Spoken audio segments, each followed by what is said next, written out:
let's be honest, sometimes the low-hanging fruit, I mean, it's the most delicious fruit to have. And, you know, with April Fool's Day happening, there wasn't a lot of gaming news. I don't know what Spawnwave's talking about in his video today. So I decided to revisit a story that I tweeted about over the weekend because there's just so many layers to this.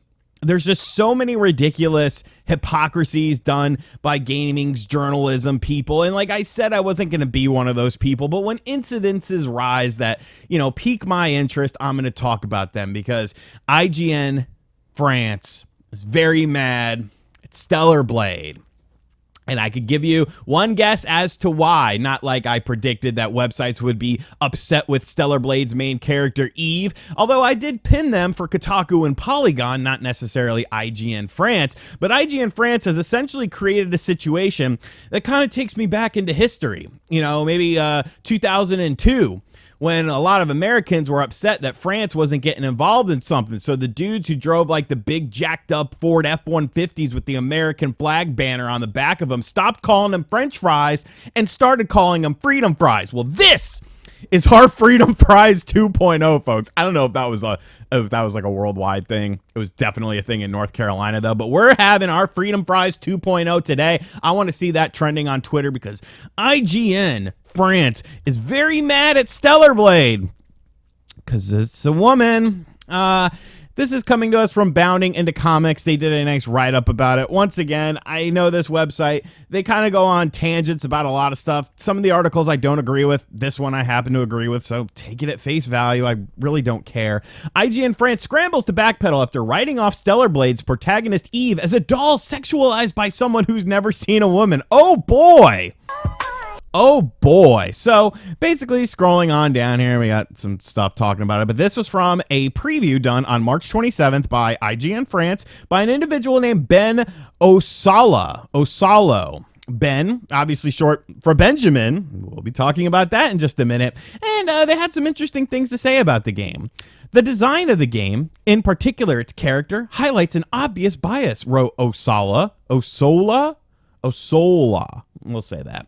Per an English translation of his piece provided by this article's author. We're going to beat up the alien, but if we can do it while pleasuring the eyes of men, that's a bonus. What about women? Okay.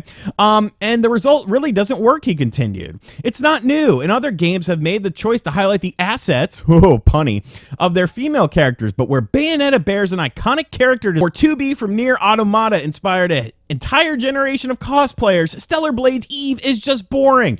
A doll sexualized by someone who's never seen a woman. Benjamin. First off, that's not nice to say. Like, let's get that out of the way. That is just not nice to say. But what makes it even more bizarre is that it's factually an inaccurate thing. By saying the creator of the character Eve has never seen a woman before, obviously you're going for a bit of a mic drop there that a lot of people like to do nowadays. But you could clearly see here the director is married. Here's his woman. She also works for the company, and she's hot, bro. She's hot, Ben Osala.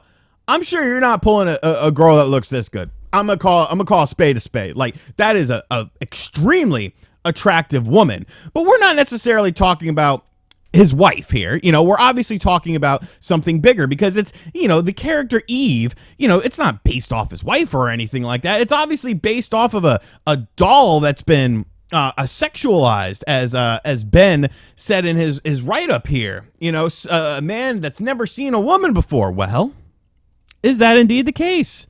Because as we scroll down this article here, we could see that in an interview done with Push Square, it was actually based on an actual model. We thought that her body shape would be a good reference for the character that we were pursuing, but the face was originally in-house. It's just the body of the model that we scanned for the game. And here's the model. So you're calling, Jesus Christ.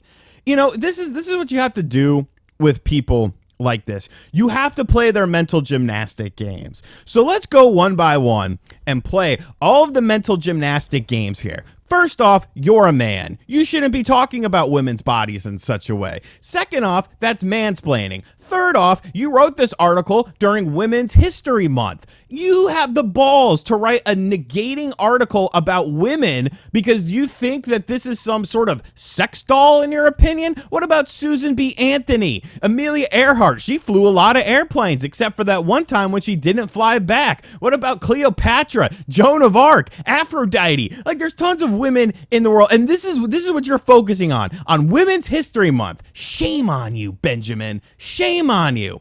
Fourthly, along with all of this, you're literally saying that this woman, an actual woman, is a sex doll for some sort of perverse mantra that you have going on with your head because you can't imagine that women are attractive. The character Eve is too attractive for you. Bro, what is wrong with you?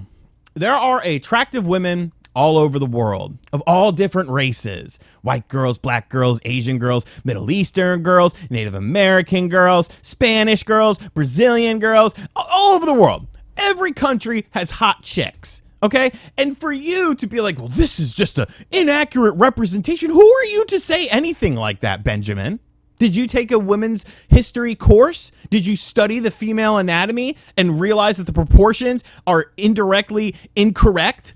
Because you're wrong if that's the thing that you did. But the thing that just behooves me, the thing that just absolutely, it just shows the kind of mentality that these people have is, why is nobody talking about this? Why are these other people, these other people that always hark and always defend all these companies, these other gaming journalists who always defend everything? You're not going after a dude who just literally tried to destroy this woman because she is an inaccurate representation of what a woman looks like in his mind. A person who tried to sexualize a woman to the point of where she is a sex doll, even though she's based on an actual woman. Assuming that the director of a company has never seen a woman before, yet he's married to a very attractive female. And this just flies. This is fine. We're not going to say anything about this. Why? Why?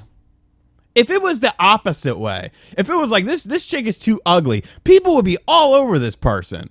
And, you know, probably rightfully so. But the problem is that's part of the hypocrisy of things. Beauty is in the eye of the beholder. Not everyone is going to be attracted to every single person in the world. But if somebody happens to find the main character, Eve, attractive in Stellar Blade, who cares? Dude, there's people that jerk off to like furries and stuff like that. Like, I'm not attracted to a furry, but there are people that are. I don't care if it's a hot chick, an ugly chick, a skinny chick, a fat chick in a video game. I don't care. Is the game good? Is the game good? Yes. The game seems to be good. People are enjoying the demo that is available. It seems like a very highly polished game. That's all that matters at the end of the day. For you to make this a thing about sexuality and stuff like that, like that's just some own bizarre problem that you have within yourself. And IGN France try to damage control it. They try to remove the person's name off the article. But it's like, why would you do that? Why would you still leave it up? Oh, because you're getting those hate clicks. And a hate click is still a click at the end of the day. It's so bizarre to me. It's so bizarre to me. It's ridiculous because all that matters at the end of the day is if the game is good or not. You could think a character is ugly. You could think a character is attractive, but don't go out of your way to try and destroy people who do think that this character is attractive. Or yes, you know what? The dude has seen a woman before because he's married to one. And this person, this character is based on a real woman. It's almost like if you did your research as a journalist, this wouldn't have been an issue. Because honestly, I didn't know that going into this, that this was modeled after an actual person who exists in the real world. Actual women. There's a little joke there. But like, do your research, you jackass.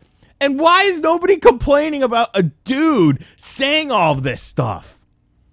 Because it's about a chick being too hot. Not a chick being too ugly. Hey, you can get mad at that all you like, but you know it's true. Girl, you know it's true. Ooh, ooh, ooh. I want some Freedom Fries 2.0. So I want to see Freedom Fries 2.0. I want to see this popping off. because, you know, the French, they're overstepping their boundaries again. This is ridiculous. Why? Why? It's a hot woman. It's like Smithers at the strip club. Get away from me. No. Bro, these people are nuts. These people are nuts. And the fact that they're compadres, the Kotakus, the Polygons, they're not crucifying this individual just shows you the cabal of gaming journalism. Let me know what you think of this in the comments section down below. Did I overstep my boundaries? Because some people will probably think I did. It's all good at the end of the day, though. And as always, guys, thank you for checking out this video. If you're new to the channel, make sure you hit that subscribe button, like, comment, and share. Hit the bell as well. And as always, I'll catch you guys on the next video. Later.